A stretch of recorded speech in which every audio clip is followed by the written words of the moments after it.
the immediate release of Mr. Hakata and the Machipisa 39. They should not spend more than another moment under police detention. They committed no crime. As we said when they murdered Tinashe Chitsunge, it's not a crime to wear a yellow shirt. It's not a crime to be a member of the CCC, and so we continue to demand their release. Like I said earlier, we say to ZANU-PF, what are you afraid of? Why can't we just have a peaceful campaign? If your ideas win, fine. But if ours do, you do have a constitutional obligation to respect the will of the people. Now, I just want to close off my section by saying this. In the days ahead, we're going to ask the citizens to do the following. Firstly, check your polling station so that you know where you're supposed to be voting on voting day.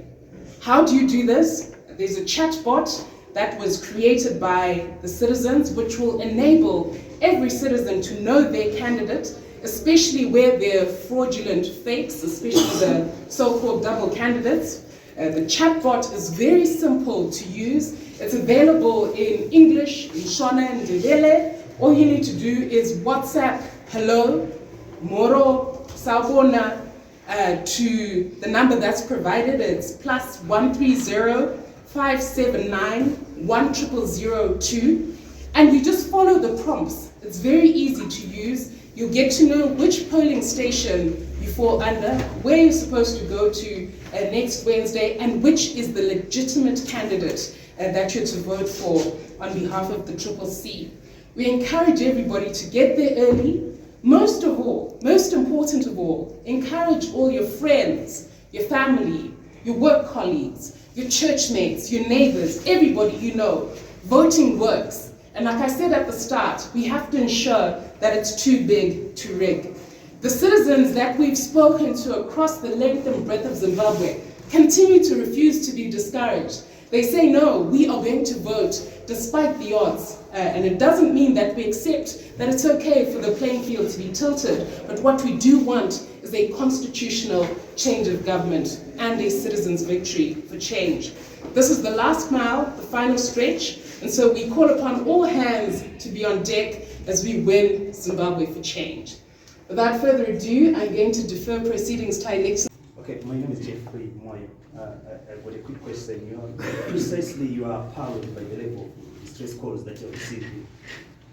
It casts a dark shadow on your level of confidence about the outcome of the elections. How sure are you about your victory? Well, I mean, obviously, Ms. Shibili is going to come in. I would say it doesn't cast a dark cloud. Those distress calls mean that the security forces and now the citizens within that complement are standing ready to defend the vote. They were the first ones to raise the alarm.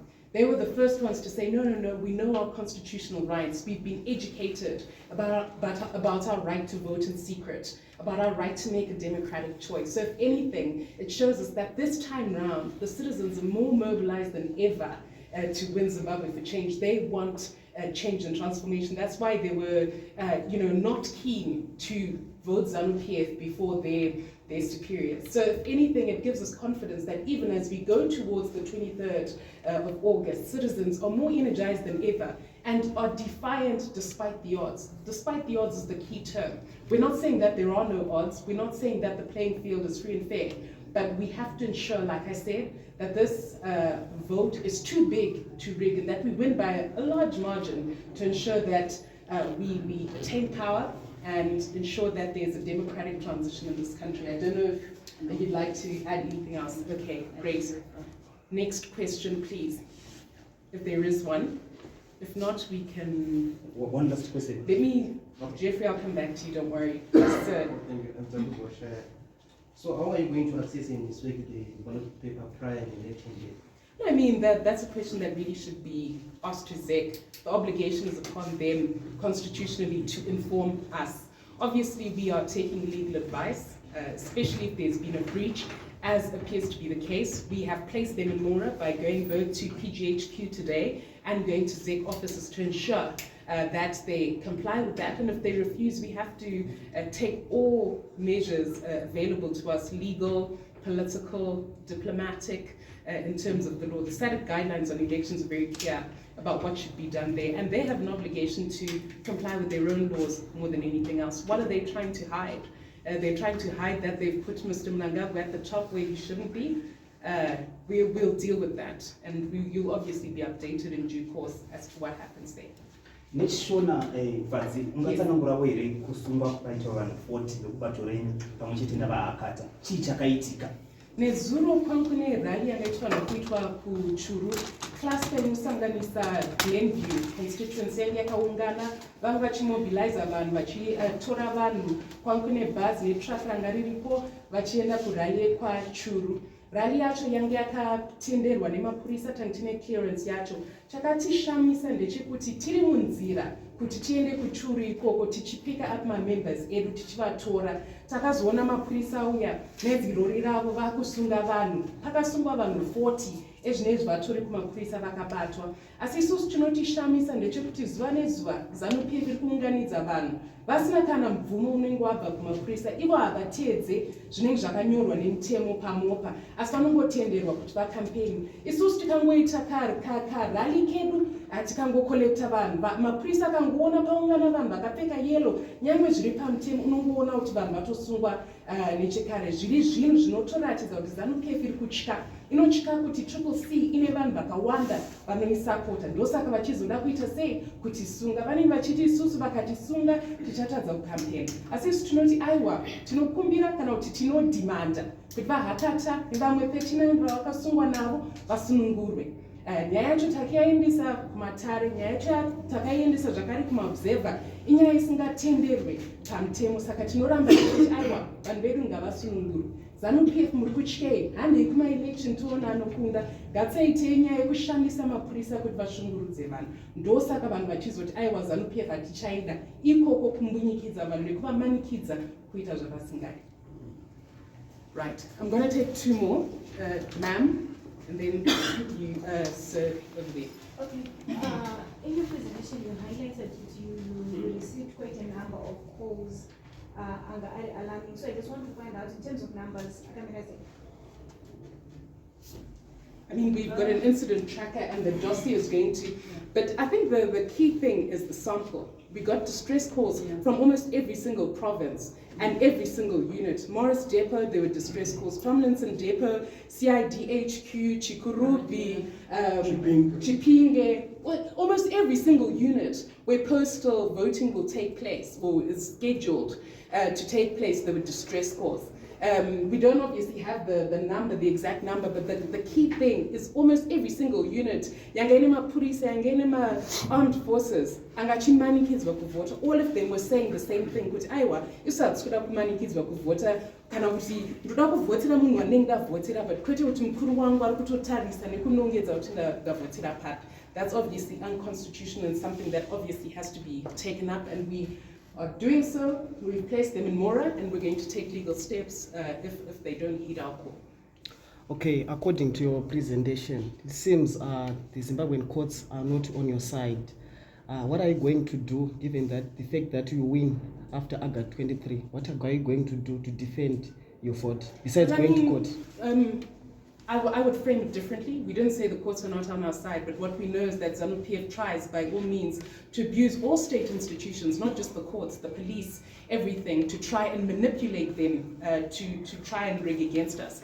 But what you've seen is that the most important institution, after all, are the citizens. We all saw what happened when they tried to ban 12 of our MP candidates in Bulawayo. The citizens stood firm and said, no, you can't do that. You can't disenfranchise an entire province. Even now, when they try and arrest our members and institute lawfare, we're saying no, none of these state institutions have the prerogative to choose the leader. It's citizens that have the right to choose their leader. And what's supreme over all state institutions, over all political parties, is the Constitution. And the Constitution says 1 person, 1 vote, universal adult suffrage. And in an election that's free, fair, credible, verifiable, and transparent.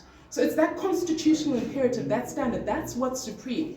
And that's what we're holding ZANU-PF to. And even if you look at our record in the by-elections, The reason that we continue to mobilize citizens in the way that we do against the odds is not an acceptance of the tilted political and voting environment that we find ourselves in, but it's to say no, citizens, despite all these odds, despite all these dirty tricks that are being attempted by ZANU-PF, we're going to win Zimbabwe for change. And the key task is to ensure that it's too big for them to rig.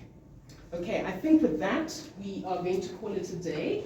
Thank you very much, everyone. We'll let you know when the next... which Fadzayi spoke about. The first issue is with regards to the ballot paper. The fact that the postal voting is commenced means that the ballot paper is out. Of concern to us as the CCC is that contrary to Section 52A of our Electoral Act, we as the stakeholders, particularly political parties contesting in this election, we're supposed to have been informed with respect to the ballot paper as to who is responsible for printing it, the quantities. That information is shrouded in secrecy. As of now, we get to hear that the ballot paper is out there, and it's a cause for concern as the stakeholders. More so, if you can recall, some of you in the previous elections or even in the last by-election of March 2022, the candidates were given the opportunity to go and inspect the ballot paper. But this time around, nothing of that sort was made. The only sample of the ballot paper we have is the one circulating in social media. And that is a cause for concern. We can't be updated via social media, we as the political parties, because we feel we are very key stakeholders in this electoral process. Looking at the social media reports and the picture of the ballot that we saw, it's a cause for concern. That is, if that is the actual ballot paper that we are going to use on election day. The burden of proof now lies with ZEC to give the stakeholders the opportunity to inspect the ballot paper. The ballot paper itself, the design, the law is clear when it comes to that. The design, the ballot paper should be designed and the names arranged in a single file, in alphabetical order. But the ballot paper, which is in circulation, it's in 2 columns. Clearly a way of, igniting the profile of Mr. Mnangagwa. The reason why I'm saying that, remember we have 11 presidential candidates. The first column goes up to number 5. Then the second column from number 6 up to number 11, and ZEC decides to put Mnangagwa at the top, which is clearly illegal. If you can recall, even in 2018, we had a similar concern with the 23 candidates that participated in the election. We said, well, the law was breached, or probably ZEC was overwhelmed by the numbers of our presidential candidates, which were 23 then. But this time around, we only have 11. But ZEC goes on to repeat the same 2 columns. So clearly, we know why that is being done. Clearly is to profile Mr. Mnangagwa, and we are worried as the CCC in terms of the breach of the law. And going on to the issue of postal voting, we only had an announcement from ZEC with respect to the numbers of people that applied for postal voting and those that qualified for postal voting. The number which we got from ZEC was 17,633. Those that succeeded and that we duly accorded the status of postal voting. Of concern with that kind of information is that it's not specific. We do not know, for example, how many people applied for postal voting in Harare, in Bulawayo, Mashonaland and Central. When we speak of the verifiability of and transparency of the election, which are the key tenets of any electoral process, and even if you go to our constitution, there's clarity on that one. But with the postal voting, there's an element of opaqueness there, which is quite worrisome. Not just us as the CCC or the people of Zimbabwe, but affected persons, being in this case, the security details, the diplomats that have been accorded that opportunity. Be that as it may, Section 75 of our Electoral Act is very clear in terms of the voting procedure for the postal voting candidates, and the aspects of secrecy of the vote, which is also emphasized in Section 57 of our Electoral Act. But the amount of distress calls that we got is from yesterday, and even up to now, we are still receiving those distress calls. And they're not just confined in one particular region, they are spread throughout the country. And clearly, whatever is happening there is the same which is happening throughout the country. An indication that there's a command out there to say this is how postal voting is supposed to be conducted. Just as to dramatize what we've been told, and also what has been witnessed by some of our members of parliament that we assigned to go and observe this process. And in particular, our members of parliament responsible from Bizo and Kwekwe, they rushed to Kwekwe Central when the process was taking place. We have a situation whereby security details are asked to vote, in according to their sections. If you are in law and order, you go and group there. And in the other section, it goes and group there. CID is another grouping.